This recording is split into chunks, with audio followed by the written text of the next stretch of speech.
আসসালামু আলাইকুম দর্শকবৃন্দ, আমি নাসির এবং আমার সোলো মাইলস চ্যানেলে আপনাদের সবাইকে স্বাগতম জানাচ্ছি। আমি এখন আছি মাধবীলতা ইকো রিসোর্টে।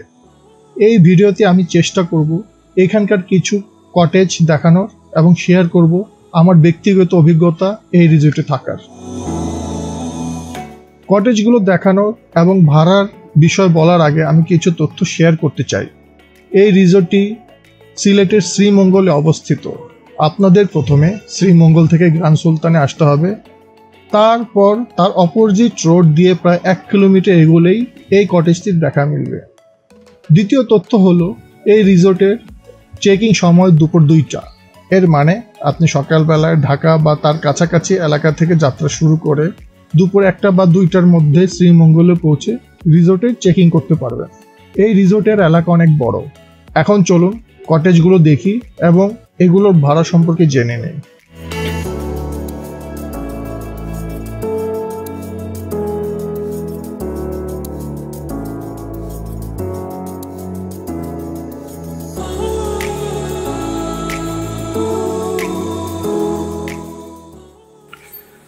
এই হচ্ছে আমাদের রিসেপশন। ভাইয়ের সাথে কন্ট্যাক্ট করে আসবেন আপনারা যারা আসবেন। আসসালামু আলাইকুম ভাই। ওয়ালাইকুম আসসালাম। ভালো আছেন? আলহামদুলিল্লাহ। ভাই আপনাদের এই কটেজটার নাম কি? মাধবীলতা ইকো কটেজ। আচ্ছা, এটার লোকেশনটা কোথায়? শ্রীমঙ্গল, রাধানগর, জিরিন্ডু। এটা হচ্ছে গ্র্যান্ড সুলতানের অপোজিট রোড দিয়ে সোজা আসলে হবে। যে রোডটা ওইটা দিয়ে একটু সামনে আছে। আচ্ছা, আপনাদের কি কি সার্ভিস আছে? আমাদের এখানে আপনার কাপল রুম আছে, ফ্যামিলি রুম আছে, আবার 3 জন থাকার রুম আছে, এসি নন এসি। বিভিন্ন ধরনের প্রাইস আছে আর বিভিন্ন সময় বিভিন্ন ধরনের ডিসকাউন্ট চলে। আপনাদের হচ্ছে টোটাল কত জনের অ্যাকোমোডেশন আছে এখানে? প্রায় 70 প্লাস।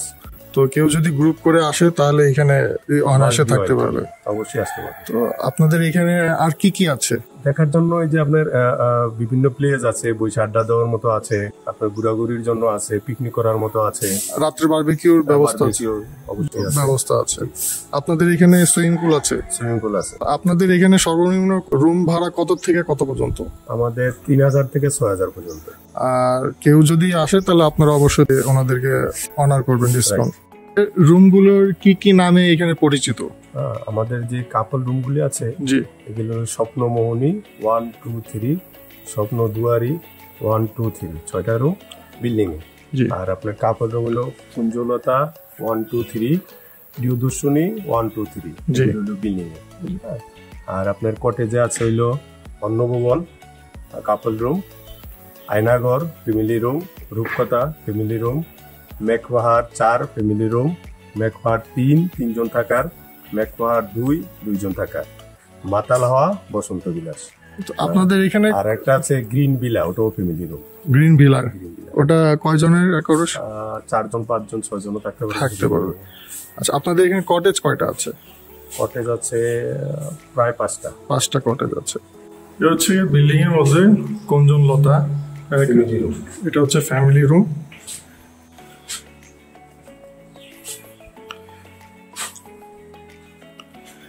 এটা হচ্ছে বাচ্চাদের, যারা বাচ্চা সহ আসবেন। এখানে বারান্দা আছে।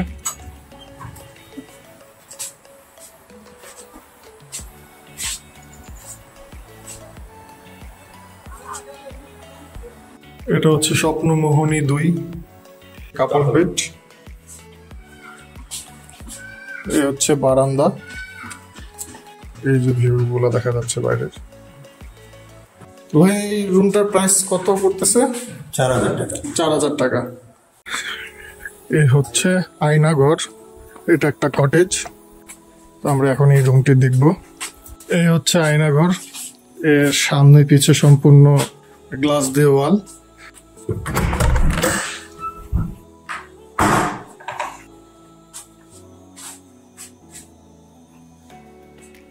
বেবিদের বেড, এ হচ্ছে কাপল বেড। তো এই রুমে একসাথে 4 জন থাকতে পারবে। বারান্দা,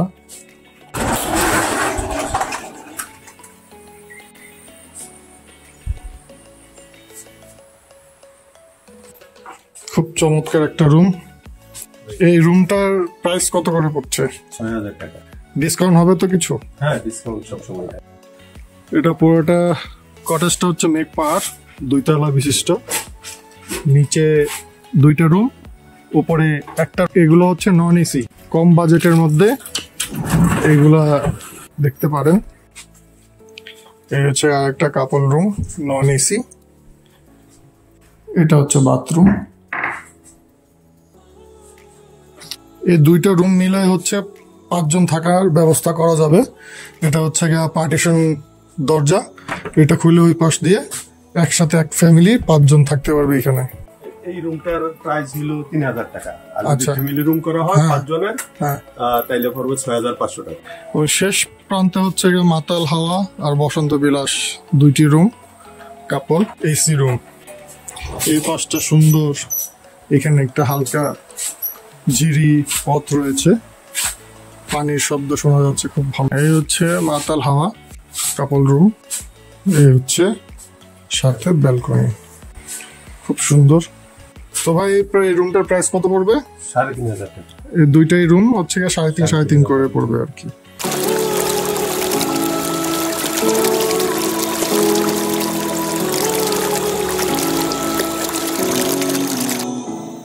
এই পাশটা হচ্ছে খাবার ঘর,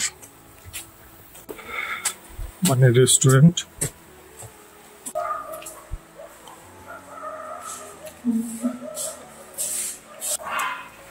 বিশাল বড় ডাইনিং স্পেস। তো কেমন লাগলো শ্রীমঙ্গলের মাধবীলতা ইকো রিসর্টে? ছোট্ট একটা কমেন্ট করে জানান। আপনাদেরকে সব ধরনের রুম সম্পর্কে একটা আইডিয়া দিয়ে দিলাম, এবং প্রত্যেকটা রুমের রেন্টের সাথে থাকছে ফ্রি কমপ্লিমেন্টারি ব্রেকফাস্ট। এরপর আপনার রিসর্ট এক্সপিরিয়েন্স আমাদের সাথে শেয়ার করতে পারেন। তো আজকের মতো আমি আপনাদের কাছ থেকে বিদায় নিচ্ছি। সবাই সুস্থ থাকবেন, ভালো থাকবেন। আল্লাহ হাফেজ।